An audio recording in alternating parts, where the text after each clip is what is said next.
Latar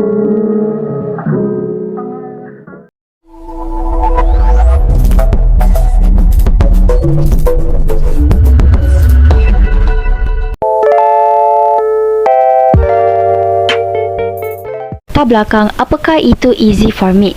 EasyForMeet merupakan satu aplikasi web yang digunakan sebagai menyediakan semua dokumen yang berkaitan dengan mesyuarat, antaranya memo, minit, borang kehadiran dan sebagainya. Aplikasi ini merupakan satu sistem yang telah direka bagi memudahkan setiausaha mesyuarat untuk mengendalikan sebar mesyuarat dengan lebih baik dan sistematik. Bagaimana sistem ini dibuat?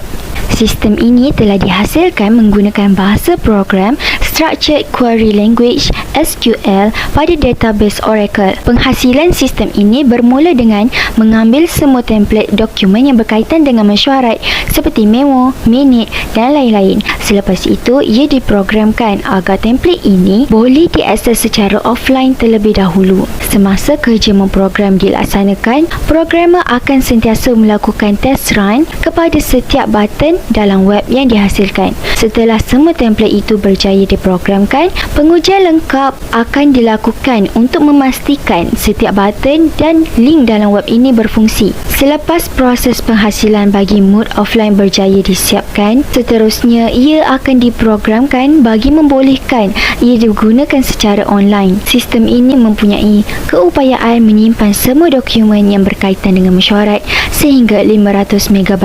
Pada masa yang sama, ia juga mempunyai keupayaan override untuk memastikan setiap dokumen yang terbaru boleh disimpan walaupun memori pada database sudah penuh.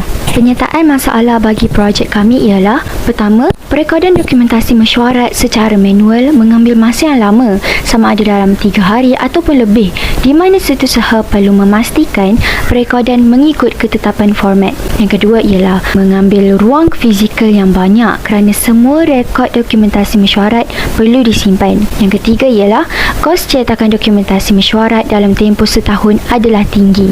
Antara objektif yang kami ingin capai dalam pembuatan sistem web EasyForMeet ini ialah: yang pertama, mewujudkan inovasi dalam pembelajaran kursus Meeting Preparation Assistant kod BPP 2012 dan Meeting Arrangement kod BPP 2022. Yang kedua, bertujuan untuk mengamalkan konsep paperless dalam merekod keseluruhan dokumentasi sesuatu mesyuarat. Yang ketiga ialah bertujuan untuk menjimatkan masa dan tenaga individu yang bertanggungjawab dalam mengendalikan mesyuarat, iaitu setiausaha. Susahnya nak buat mini mesyuarat ni. Nak kena edit lagi. Bos ni asyik nak cepat je kerja ni. Dah 2 hari aku edit benda alam ni. Tak siap-siap lagi. Macam mana nak buat ni? Kenapa tu? Kau kenapa Ni susahlah aku nak edit benda alam ni. Kenapa edit apa ni? Edit mini mesyuarat. Oh. Kan aku yang handle mesyuarat ni. Kenapa? Apa yang susahnya? Aku nak kena buat ikut format. Lepas tu nak kena hantar cepat lagi. Susah nak edit Susah. Ambil masa. Oh. Dah 2 hari aku buat benda alam ni tau. 2 hari? Ya. Bos nak bila? Esok. Macam mana ni?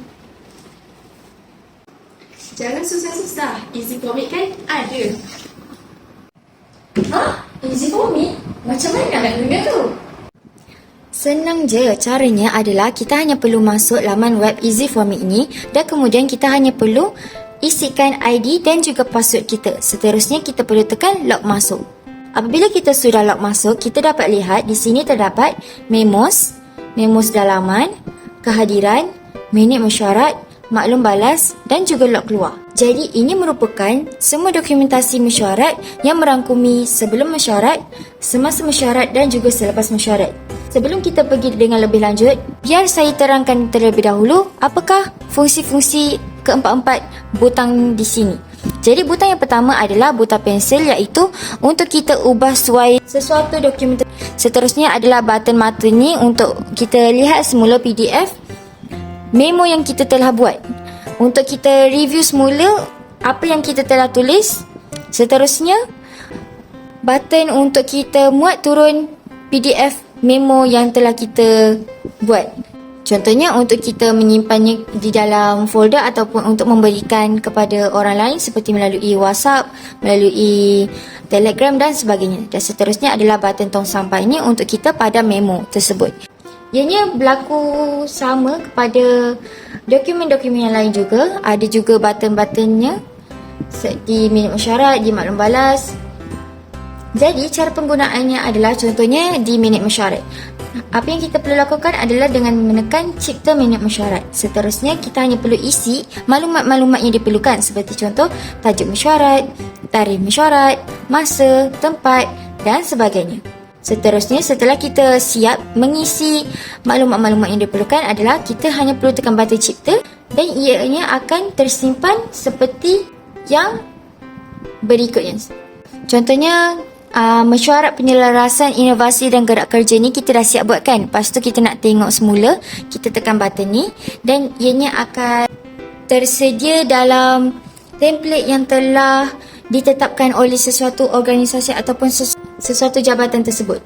Seperti contoh yang ini, setelah kita isi maklumat-maklumat yang diperlukan, ianya akan keluar seperti template begini. Jadi ini lebih memudahkan setiausaha untuk menyiapkan minit mesyuarat dengan lebih cepat kerana ianya tidak perlu diedit formatnya, hanya perlu mengisi maklumat dan kemudian akan auto keluar template yang telah siap.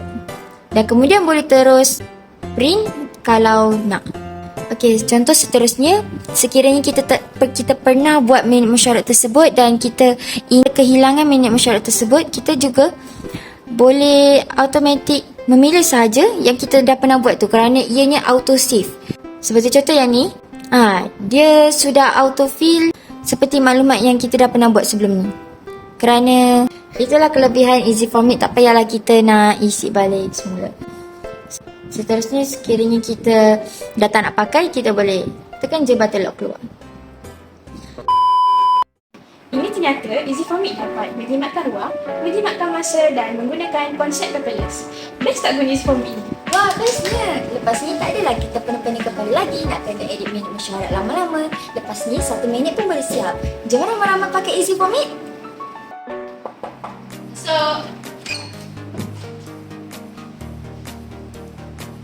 bos dah siap. Dah siap. Cepatnya. Well, Easy Format, easy to use.